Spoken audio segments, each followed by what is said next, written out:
Yosh tout le monde et bienvenue dans la Caméos. Aujourd'hui on va parler de l'épisode 1 de Super Dragon Ball Heroes.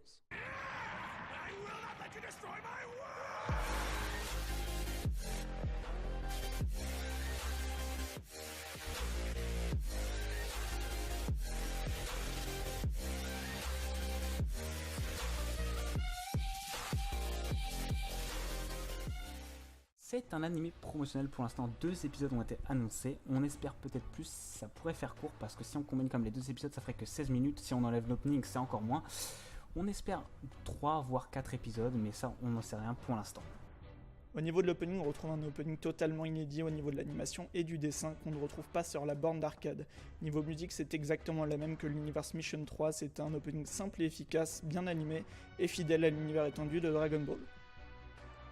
Alors pour ce qui est du staff, on a toujours les seiyuu habituels, donc Masako Nozawa pour Son Goku, Ryo Horikawa pour Vegeta. On a toujours le même seiyuu pour Fu, celui qu'il avait sur Xenoverse 2 ainsi que sur Super Dragon Ball Heroes. Pour le reste du staff, on est inconnu sauf pour le scénariste qui est Nakayama Tomohiro, il a fait quelques épisodes pour One Piece, et Uda Konosuke qui lui est réalisateur et qui pareil fait quelques épisodes sur One Piece et sur d'autres produits de l'univers One Piece. Et on a un animateur qui a été notifié qui est Kitano, donc qui avait déjà travaillé sur Dragon Ball Super mais qui est un des plus mauvais, on va pas se mentir. Pour l'animation, rien d'incroyable mais ça passe bien, des plans sympathiques notamment quand Goku Xeno se transforme en SSJ4, des animations assez vives dans le peu de combats qu'on a eu entre les deux Goku. Alors, en ce qui concerne l'histoire, voilà, c'est simple et efficace, on comprend là où ça va, c'est assez court malgré tout parce que c'est quand même un anime promotionnel, il faut le rappeler, donc ça dure que 8 minutes, ça manque forcément de développement, surtout sur le personnage de Fu, qui du coup est inconnu pour les gens qui n'ont pas joué à SDBH ou à Xenoverse 2,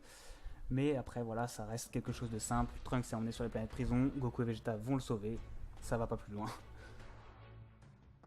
Pour la mise en scène et la réalisation, c'est du classique, sans prendre trop de risques, mais pour un animé promotionnel, c'est plutôt propre, mais rien de spécial à dire dessus. Alors, en ce qui concerne les OST, ça colle bien, j'ai pas noté quelque chose qui ressort de spécial, je sais pas si c'est des OST qui ont déjà été utilisés sur la bande d'arcade, si c'est déjà le cas, n'hésitez pas à nous le dire dans les commentaires, mais après c'est rien d'exceptionnel, mais ça fait le travail comme il faut. Un bon épisode dans l'ensemble pour un animé promotionnel, on comprend assez bien l'histoire pour 8 minutes, une animation qui est plutôt bien bossée mais rien qui sort spécialement du lot. Même si dans la forme c'est bon, dans l'esprit ça reste promotionnel et ça a été pensé pour donner envie de se ruer sur les bornes d'arcade. Mais pour quelque chose qui reste encore une fois promotionnel, c'est très sympa et ça se regarde sans problème, même pour quelqu'un qui ne connaît rien à Dragon Ball Heroes ou Super Dragon Ball Heroes. En ce qui concerne mon avis final, c'était un bon épisode dans son ensemble, il n'y a pas de réel défaut à part peut-être justement la durée de 8 minutes due au fait que c'est un animé promotionnel, et peut-être aussi le manque de développement de Fu,